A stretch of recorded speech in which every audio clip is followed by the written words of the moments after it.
ইউনূস সরকার ক্ষমতায় আসার পর থেকে এই মগবাজিকে, এই মগের মুল্লুককে তারা বলেছেন জনতার ক্ষোভ, তারা বলেছেন মিডিয়ার অপপ্রচার। রোববার সন্ধ্যা থেকে science lab, new market, Nilkhet এলাকা সহ ঢাকা বিশ্ববিদ্যালয় এলাকা, ঢাকা বিশ্ববিদ্যালয়ের ছাত্রছাত্রী এবং ঢাকা বিশ্ববিদ্যালয়ের অধিভুক্ত 7 কলেজের শিক্ষার্থীদের মধ্যকার সংঘর্ষ, ধাওয়া পাল্টা ধাওয়া এবং উত্তেজনায় রণক্ষেত্রে পরিণত হওয়ার পর সোমবার এসে ওই 7 কলেজের শিক্ষার্থীরা ঢাকা বিশ্ববিদ্যালয়ের সহ উপাচার্য মামুন আহমেদের পদত্যাগ সহ 6 দফা দাবি দিয়ে 4 ঘন্টার আলটিমেটাম দিয়ে দেয় বিশ্ববিদ্যালয় প্রশাসনকে। বিশ্ববিদ্যালয়ের উপাচার্য, 7 কলেজের অধ্যক্ষ এবং ঢাকা বিশ্ববিদ্যালয়ের 2 সহ উপাচার্য সহ বৈঠকে বসে সিদ্ধান্ত নিয়েছেন 7 কলেজ আর ঢাকা বিশ্ববিদ্যালয়ের অধীনে থাকবে না। কিন্তু 6 দফার প্রথম দাবি হচ্ছে রোববার এই 7 কলেজের শিক্ষার্থীদের একটি অংশের সঙ্গে দুর্ব্যবহার করেছেন ঢাকা বিশ্ববিদ্যালয়ের সহ উপাচার্য, কাজেই তাকে পদত্যাগ করতে হবে।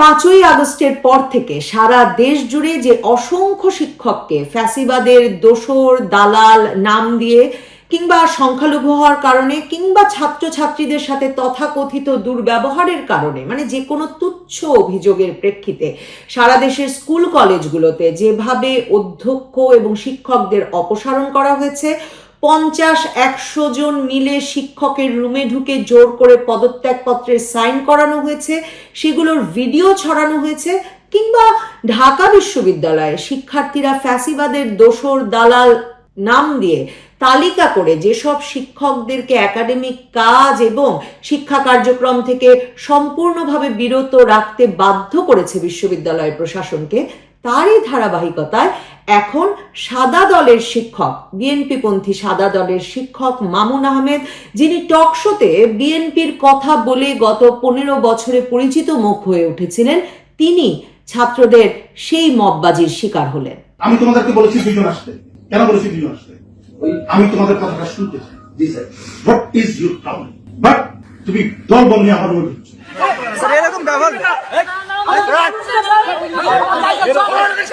আমার প্রশ্ন দুটো। এক, বাংলাদেশ নামক মবের মুল্লুকে আইন শৃঙ্খলা ফিরিয়ে আনা যাবে? সে ক্ষমতা আছে ইউনূস সরকারের। রোববার দেখা গেল সরকারের মববাজির যে প্রধান নেতা, ছাত্র নেতা, প্রধান কাণ্ডারি সেই হাসনাত আব্দুল্লাহ ছাত্রদের সামনে উপস্থিত হয়ে কোনো রকমে নিজের জান আর ইজ্জত নিয়ে বেরিয়ে এলেন।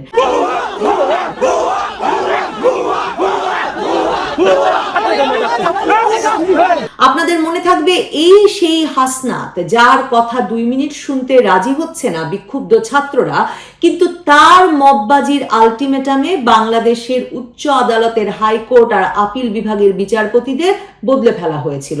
বুঝুন তাহলে, মববাজি কি থামানো সম্ভব বাংলাদেশে? সহজে ফেরানো যাবে আইন শৃঙ্খলা যখন মববাজির নেতা হাসনাত আব্দুল্লাহর কথা কেউ শুনতে রাজি হচ্ছে না? আর আমার দ্বিতীয় প্রশ্ন, মেটিকুলাস ডিজাইনে তৈরি করা এই মবের মুল্লুকে ছাত্রদের কখনো আর ক্লাসে ফেরানো যাবে? আমি আপনাদের গ্যারান্টি দিয়ে বলতে পারি, এই ব্যবস্থাপনায় আর যাই হোক দেশের স্কুল থেকে বিশ্ববিদ্যালয়ে ছাত্রদের ক্লাসে ফেরানো যাবে না। ফেরানোর ক্ষমতা না আছে ইউনূস সরকারের, না আছে ইউনূস সরকারের তথাকথিত পেটোয়া ছাত্র নেতাদের, না আছে উপদেষ্টাদের, আর শিক্ষকদের তো নেই, কারণ শিক্ষকদের পরিণত করা হয়েছে সবচেয়ে শক্তিহীন অপমানের লক্ষ্যবস্তুতে। দেখেন, মব মানে সোজা বাংলায় উচ্ছৃঙ্খল জনতা, অথচ আগস্টের পর থেকে আমরা দেখছি সরকারের নির্দেশে পুলিশ কখনো তাকিয়ে দেখছে মববাজি, আবার সরকারের নির্দেশ থাকলে ক্ষুদ্র নিগোষ্ঠীর ওপর হামলা করছে। এই যেমন রোববারে পুলিশ হামলা করেছে ইবতেদায়ী শিক্ষকদের ওপর। প্রাথমিক উপদেষ্টা বলেছেন প্রাথমিকের শিক্ষকদের যদি বেতনে না পোষায় তারা চাকরি ছেড়ে দিতে পারে। তার মানে প্রাথমিকের শিক্ষকদের ওপর যে পেটানো জায়েজ আছে সেটা বুঝে নিয়েছে পুলিশ কর্মকর্তারা।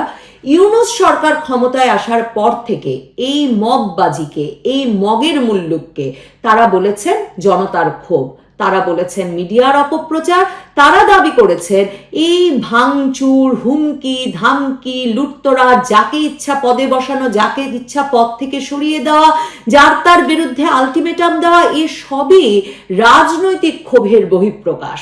কাজে এখন এদের প্রতি কারো কোনো সম্মান নাই, ভরসাও নাই। এদের পক্ষে আর যাই হোক সমাজে শৃঙ্খলা ফেরানো কিংবা ছাত্রদের ক্লাসে ফেরানো অসম্ভব। তম্বিবাজ নেতা হাসনাত, সার্জিস বা মন্ত্রী হয়ে যাওয়া ছাত্র নেতারা আন্দোলনে আহত শুরু করে বিক্ষুব্ধ ছাত্র, মানে আমরা যদি রোববারের ঘটনায় ধরি, তাদেরকে বুঝিয়ে শুনিয়ে, কাউকে বুঝিয়ে শুনিয়ে আলোচনার টেবিলে আনতে পারে না। যেখানেই যায় সেখানেই তারা বিক্ষোভের মুখে ফিরে আসতে বাধ্য হয়। তো সেই ছাত্র নেতাদেরকে এখনকার ধমকে রাখা সংবাদ মাধ্যম যতই প্রতিদিন শিরোনাম বানিয়ে হিরো বানাক না কেন, এদের আসলে কোনো গ্রহণযোগ্যতা নাই। এরা হয়তো ভাবছেন যে এরা বেশ জাতীয় নেতা হয়ে উঠেছেন, মন্ত্রী এমপি হওয়ার স্বপ্ন দেখছেন, সরকারের আশকারায় দল গড়ছেন, রাজনৈতিক দল গড়ে নির্বাচনে যাওয়ার স্বপ্ন দেখছেন, নির্বাচনী প্রচার চালাচ্ছেন, কম্বল বিতরণ করছেন। কিন্তু নিশ্চিতভাবে সাধারণ মানুষের মধ্যে, ছাত্র জনতার মধ্যে এদের কোনো গ্রহণযোগ্যতা নাই। তা অভ্যুত্থানে আহত ব্যক্তিদের ক্ষোভ থেকে শুরু করে রোববার ঢাকা কলেজের ঘটনায় প্রমাণিত হয়।